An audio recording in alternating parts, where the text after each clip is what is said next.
Alhamdulillah wa salatu wa salamu ala Rasulillah. All praises are due to Allah, the Creator, the Cherisher, and the Sustainer of this universe.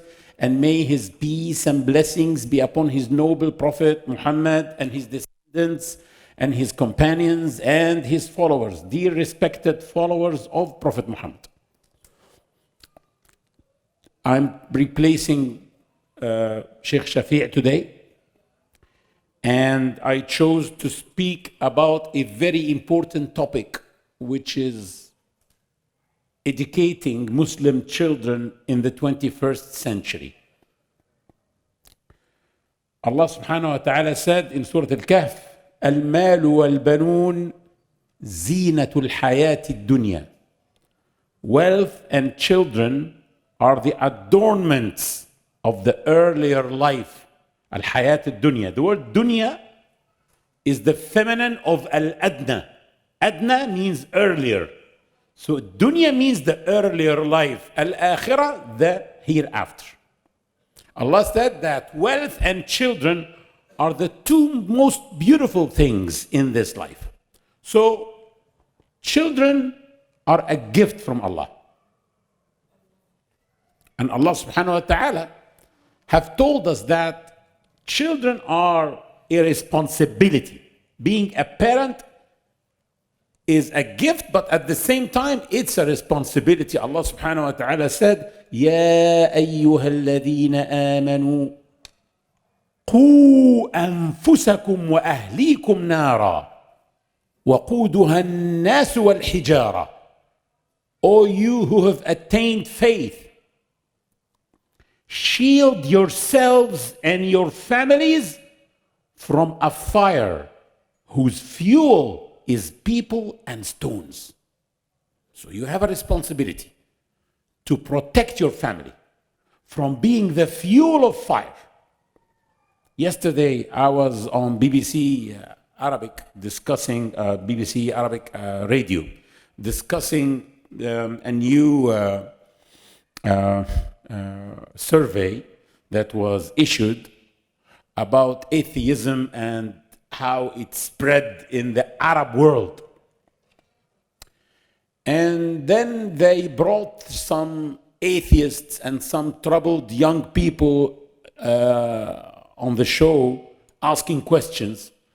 And I was one of the people who were answering, me as a sheikh and another man who is a reverend, a Christian Syrian reverend.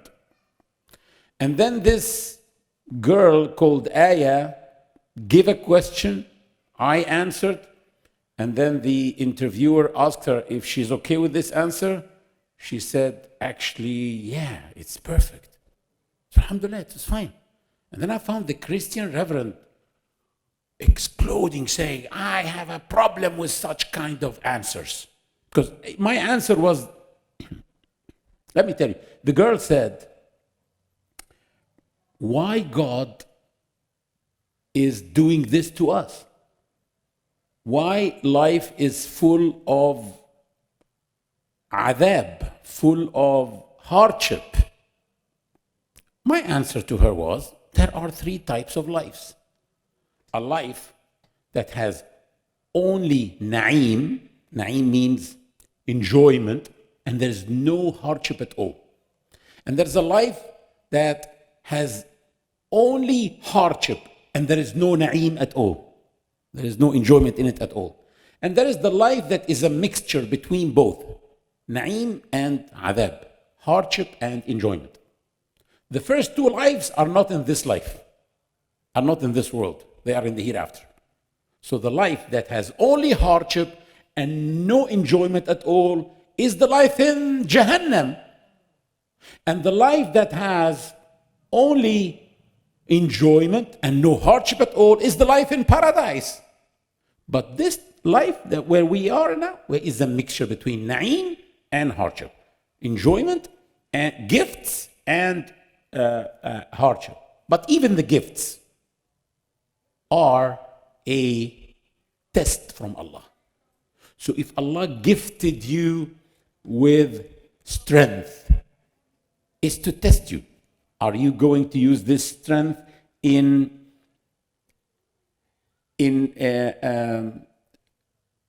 putting hardship on other people, oppressing other people, beating up people in the street, or in carrying heavy stuff with weak people, or in defending weak people and oppressed? Allah is testing you with the strength. Allah gives you beauty is to test you. How are you going to use this beauty? Allah gives you intelligence is to test you. How are you going to use this intelligence? Are you going to use your intelligence to come up with a new medicine to help people, or to rob a bank? Put a good plan to rob a bank. Both people can be intelligent, by the way, but how people use these gifts. So we are here living in a life of a test. Allah brought us to this life to be tested. And then the hereafter is where we will be enjoying, inshallah, or suffering, purely. And the girl, she's an atheist, and she was okay with this answer, but the Christian reverend was not. He said, this is a catastrophic answer. Wallahi, it is very insensitive from him to say that. He said, this is a catastrophic answer. I have a problem with this answer. To tell me that Allah brought me to this life to test me, this is a catastrophe. Allah brought me to this world because He loves me. I told him, well, we are from two different religions, and it is expected that we will differ on this.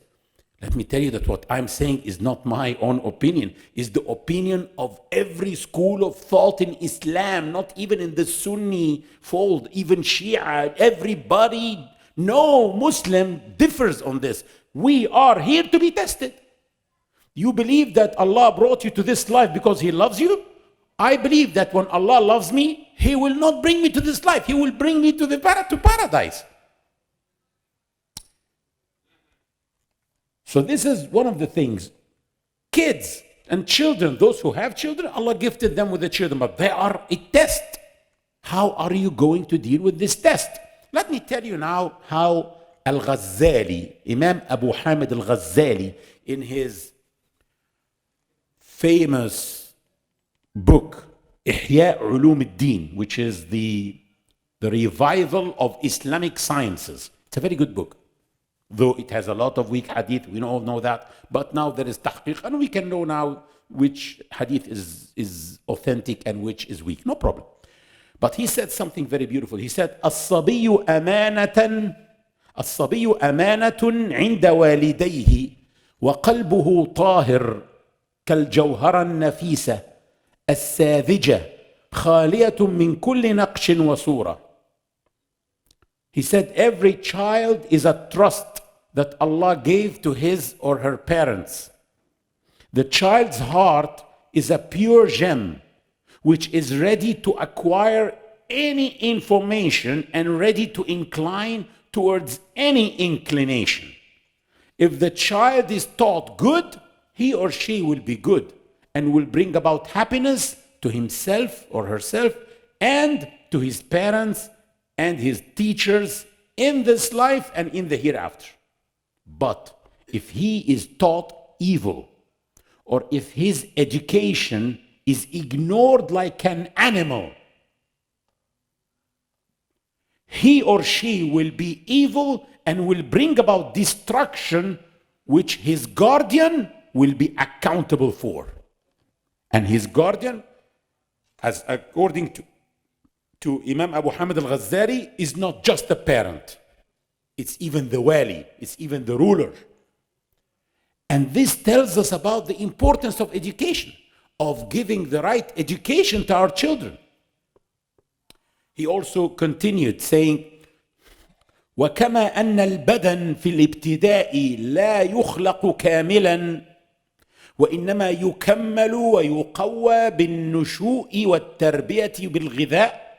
And as the body starts incomplete, then is nurtured and strengthened over time through care and nutrition, the nafs as well. The nafs is the self. It is the unphysical being, the unphysical part of you. It is you excluding your body. That's the nafs. It includes the feelings, the heart, it includes the inclinations, the ego, anything unphysical in you is called the nafs. And the nafs as well, the unphysical part of the human body, starts incomplete and is nurtured through tarbiyah, disciplining, and education. So it's educating our children is very important. Giving them the right education is very important. And in the 21st century, educators have huge challenges. Muslim educators have huge challenges. First, children do not learn the same things nor the same ways as we did in the 70s and 60s and 80s, and we cannot give them the same education. The religion, when it comes to teaching them religion, and that's what I will focus upon today, religion, the religion of Allah is constant. It doesn't change because it's divine. But the religious discourse is human and it can change. Actually, it must change from one place to the other and from one time to another. Allah Himself, Subhanahu wa Taala, who has one religion that does not change, changed the discourse according to the people. And He said, وَمَا أَرْسَلْنَا مِن رَسُولٍ إِلَّا بِلِسَانِ قَوْمِهِ لِيُبَيِّنَ لَهُمْ. And never did we send any messenger but in the tongue of his people, that he may clarify for them. The tongue, the lisan, does not only, is not exclusively the language. It is a whole cultural container that includes the language and the culture and the traditions and many things. So, talqeen or direct indoctrination is not working anymore with children. Not in this phase. It's not working anymore. And it's unacceptable by many of our kids. They don't accept indoctrination. Also, forced memorization on them is unacceptable by most kids. Kids now want to learn through experience and also in an atmosphere of fun. So educators, Muslim educators, have a lot of challenges today.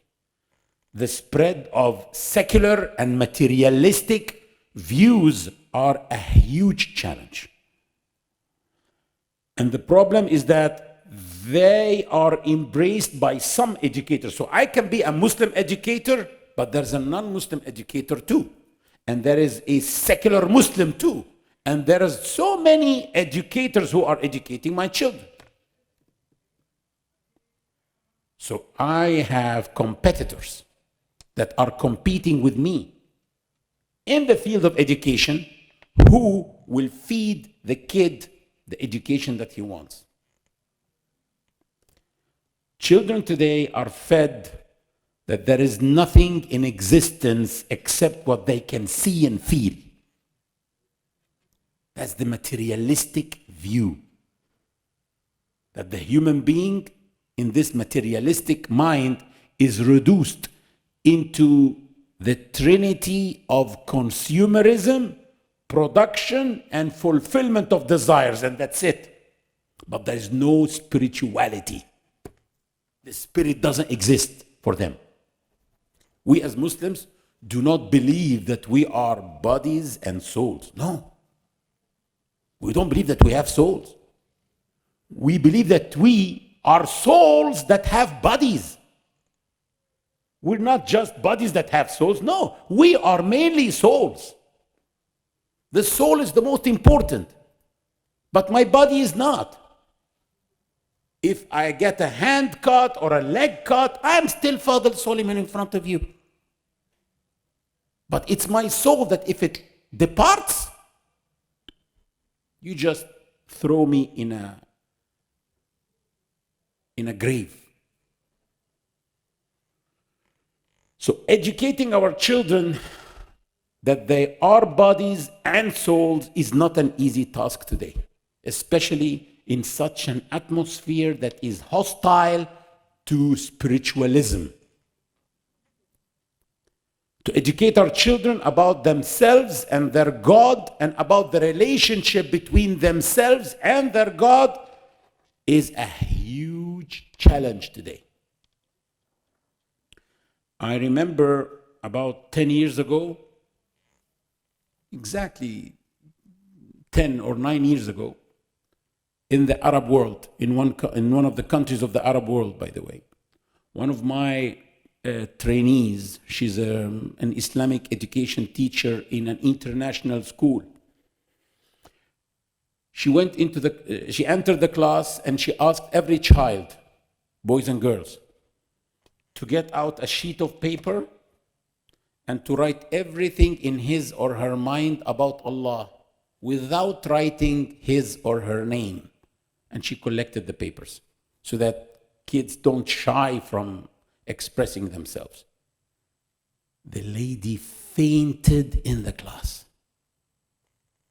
She said 90% of the kids don't even believe that there is God. We're talking about 12 and 13-year-old kids. You know, the questions she collected became the topics of 30 episodes, TV episodes. They're called Islamophobia Season 2, which are atheistic misconceptions. And they are answered on our channel now, on YouTube. It's called Islamophobia TV channel.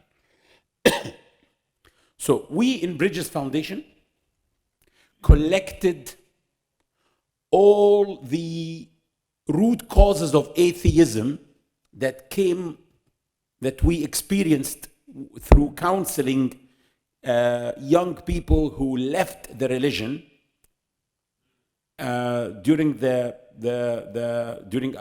time of the lapse of about 20 years. And then lately we also, through the collaboration with other institutes like Yaqeen Institute in America, like Ayera here in Britain, and some scholars like Dr. Nidal Qassoum, Dr. Muhammad Basil Al-Ta'i, Dr. Ahmad Galal, Dr. Amr Sharif, all those people, we nearly collected all the root causes of atheism. And I spoke about them here in this mosque before. And then we started to deal with every root cause by finding the values and the principles that if they are embedded in the heart of the child in an early age, the root cause will not work if the child is subjected to it at any time of his life.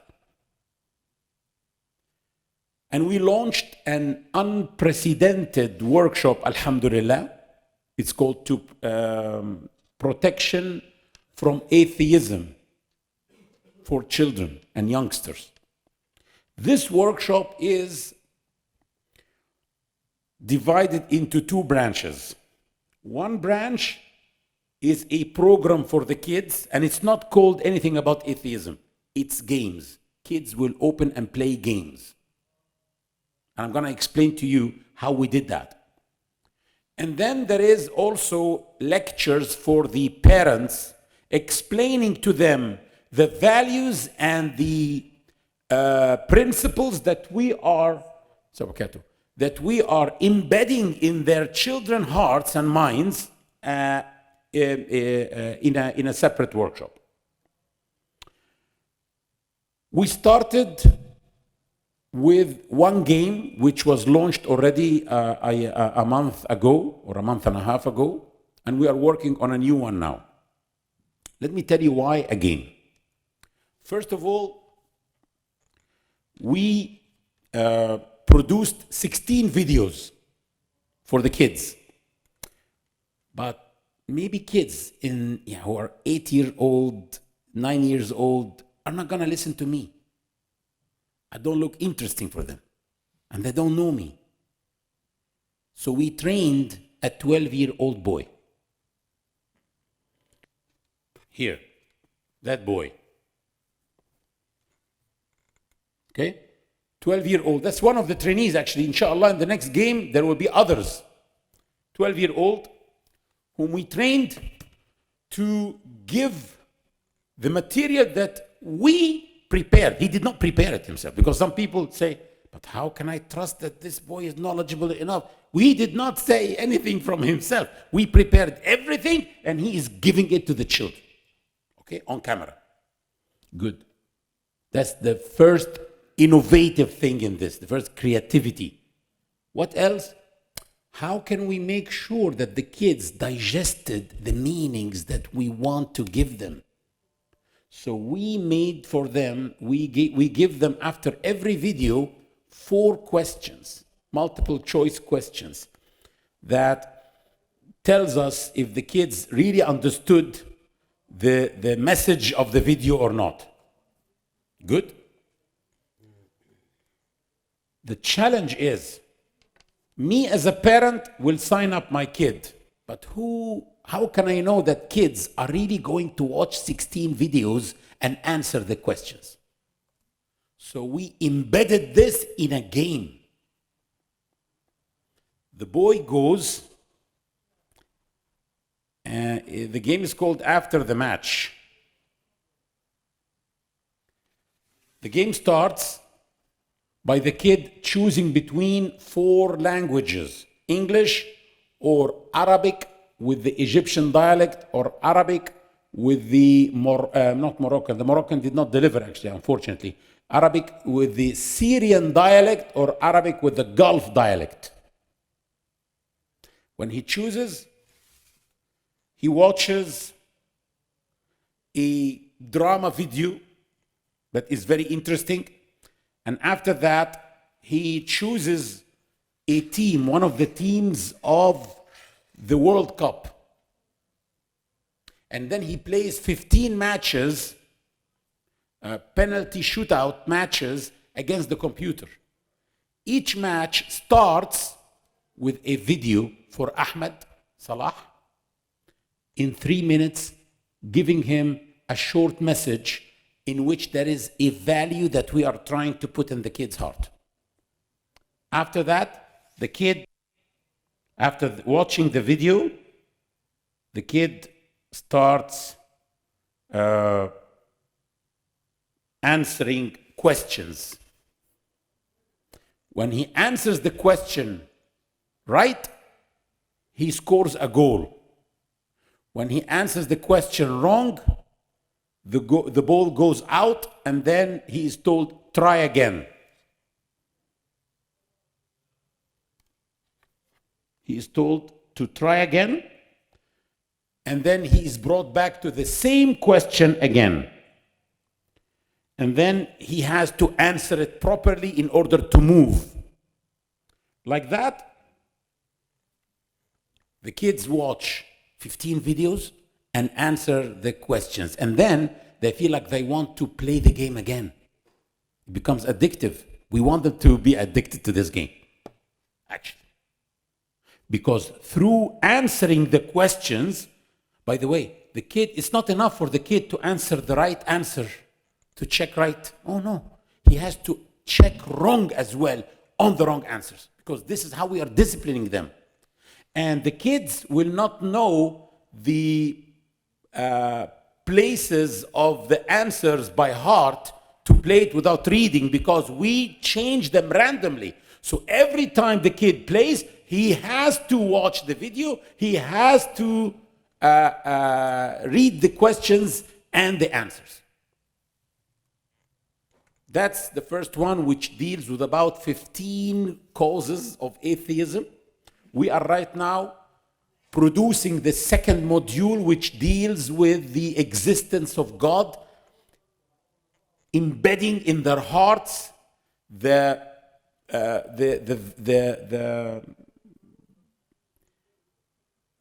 fact that there must be a creator. And the game will not be football. This time, the kids, inshallah, that's what we're developing now. The kids will be cleaning the oceans from plastic bags and straws that are killing marine life. And the ship will run out of fuel, so the kids, in order to fuel, they have to watch a video and answer questions like that. The ship will be fueled again, and they will continue playing. That's our approach now. This is how we are making 8-year-old kids and 9-year-old kids, from 8 to 18 actually, sit and watch videos and digest important messages that we know that each one deals with a certain root cause. Let me give you one of the examples. One of the root causes of atheism, that once I found a boy who's 16-year-old coming and telling me, I left Islam. Jazakallah khair, Habib. I left Islam. I said, why? He said, because Islam is oppressive. I said, oppressive for who? He said, for girls and for LGBT people. I said, are you? He said, no, I'm straight. And of course, he's not a girl. But why is he leaving Islam? Because it's oppressive for girls, which is not a girl, one of them, and for LGBT, whom he's not one of them. But that's normal, because no one likes to be a part of an oppressive system.